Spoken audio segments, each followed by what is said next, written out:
بسم الله الرحمن الرحيم.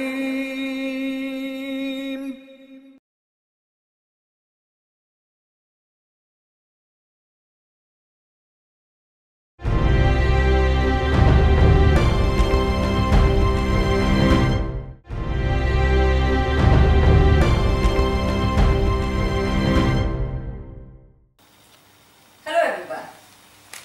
Did you know that till you believe in yourself or trust yourself, highly unlikely anyone else will? I was participating in a Twitter chat a couple of weeks back, and the topic of the chat was role of media in stereotyping.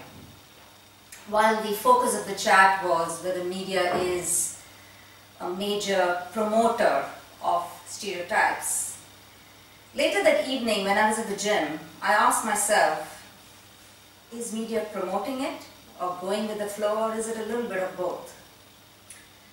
We grew up in society that has a series of unwritten and many times unspoken laws or dictum which seek to dictate each of our lives. Basically, what is expected of the different genders, of males and females. What we're supposed to abide by without questioning. Shall we say preset standards, preconceived notions, which govern and shape most of our lives during our growing years. So what are some of these notions, some of these preset standards or dictums? Little girls need to be surrounded by pink. While I don't deny pink is a beautiful, lovely color, why can't a boy child be dressed in pink? What is wrong with that?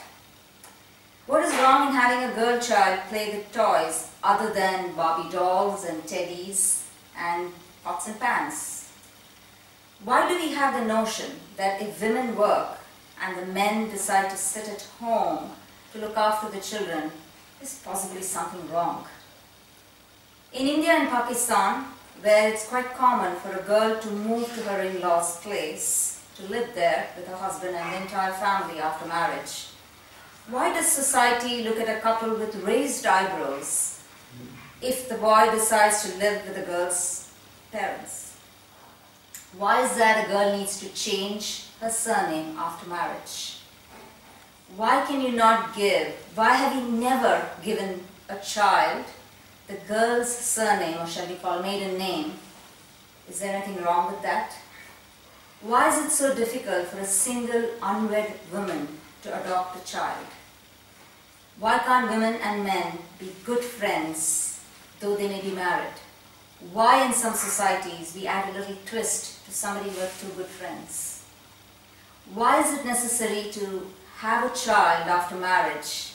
And it gets worse probably in the subcontinent, where assumptions come to play that no child means a marriage is on the rocks. Why can't a man cry when he feels the necessity to do so? Are they going to lose their manhood just because they emote? Why does the subcontinent treat divorced women as if they've committed a big crime? Why are tough sports considered only the right for men? If a girl enjoys playing football or soccer or kickboxing or wrestling, what is wrong with that? If she loves doing that, why discourage her? What is wrong in men going to professions that enable them to express being sensitive, emotional and passionate? What is wrong with a man wearing a bright blue shirt printed with flowers or a bright pink shirt printed with flowers? Why does society feel that they should be the judge and the jury to dictate someone's life and bring them down if this person decides to live what satisfies them internally? As long as a person is not causing harm or behaving violently in society, why do we make such people feel so ostracized with our insensitive comments? Have you realized that this so-called dictum affects the receiving party who choose to be different, so much so that there's an ongoing struggle to fit within the confines of a very narrow-minded society? You probably pluck away the joys of growing up, and possibly you may leave the person insecure and anxious, unless a person has such a strong willpower not to care all about that and get over such feelings. Media, in my opinion, is the biggest influence on the stereotype thinking and actually promotes it. And to a large extent, probably people are even brainwashed by what they see in the adverts and the various programs on TV and possibly even some of the movies. To give you a classic example, there is an advert in India on the making your skin fair. And most of these adverts basically show that it's easy to get a life partner or a date once you apply the Fair and Lovely cream. Just like that. And the fact that it is so stereotyped and so brainwashed is proved by the fact that these kind of creams are literally doing so well. It's literally, the sales have increased, and it's unbelievable about the impact that it's having on, especially on the younger population. Or even across the world, where a lot of companies show baby products, and typically pink is associated with a girl and some other color with a boy. I like it whenever I hear each of us are unique. You are unique. Damn right we are unique. Damn right I'm unique. But do we, as members of society, are really willing to promote the same message by our actions? I know many of my friends in some societies who continue to struggle for acceptance just because they've chosen to live life their way, a little differently, not within the confines of the narrow-minded society. So why do we stereotype? The best quote here that I can think of is one by Walter Lippmann. He was a journalist and a political commentator, and one who has written a lot of books on this very topic of stereotyping. You may Google it if you wish to.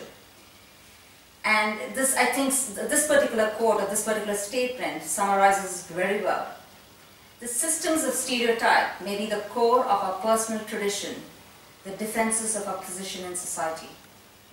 So, are we trying to not question, not break these so-called confines, so-called dictums of society because we want to be accepted by each and every member of the society? Is it we're looking for respect by doing that?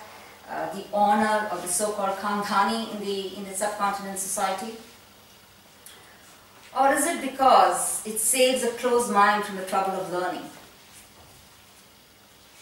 Next time, if you're being subjected to stereotype, or if you're engaged in a particular stereotype statement, make sure you stop right then and there and ask yourself, is this what I want, or am I just pleasing others? Am I being true to my inner self? Do I want to be remembered for who I am or what others think? Am I with the people who love me unconditionally and help me spread the positivity?